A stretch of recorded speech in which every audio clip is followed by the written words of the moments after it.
তো এতেকাফ সম্পর্কে আরেকটি ভুল ধারণা মহিলাদের ক্ষেত্রে, আমাদের সমাজে মহিলারা নিজের ঘরে ওই জায় নামাজে বসে বসে এতেকাফ করে, এটা বেদাতি এতেকাফ। এতেকাফ চলবে না। এতেকাফের জন্য শর্ত ভালো করে মনে রাখবেন, শর্ত পূরণ না করলে এতেকাফ হয় না। সেটা হচ্ছে শর্ত হচ্ছে মসজিদ, শর্ত হচ্ছে মসজিদ। পুরুষদের জন্য জুমা মসজিদ, যাতে করে জুমা পড়তে ওক্তিয়া মসজিদ থেকে আপনাকে জুমাতে না যেতে হয়। আর মহিলাদের জন্য ওক্তিয়া মসজিদ যথেষ্ট, এবং সেখানে নিরাপত্তা আপনার শর্ত, নিরাপদ যেন মসজিদে থাকে, মসজিদে যেন কোন রকমের ঝুঁকি না থাকে মহিলার সেখানে অবস্থানের জন্য। তো মহিলাকেও মসজিদে এতেকাফ করতে হবে। নবী সাল্লাল্লাহু আলাইহি ওয়াসাল্লামের সহধর্মীরা না মসজিদে এতেকাফের জন্য সবাই ঘেরেছিলেন, ঘেরা করেছেন সবাই।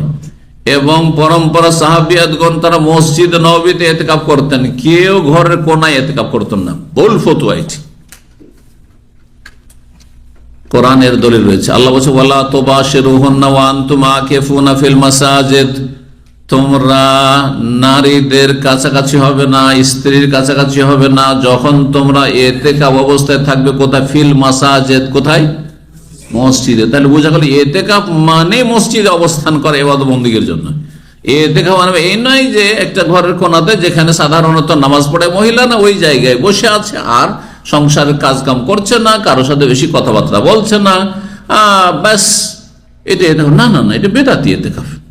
এই এতেকাফে কোনো সওয়াব পাবেন না, সংশোধন করবেন। কারণ আপনাদের সমাজে এইভাবে মহিলার এই ভুল এতেকাফ অনেকেই করে সওয়াবের আশায়, কিন্তু সওয়াব পাবে না, গুনাহ পাবে বেদাত করার কারণে। কোন সাহাবী মহিলা বাড়িতে ঘরের কোনায় মুসাল্লাতে বসে ইতিকাফ করেন নাই।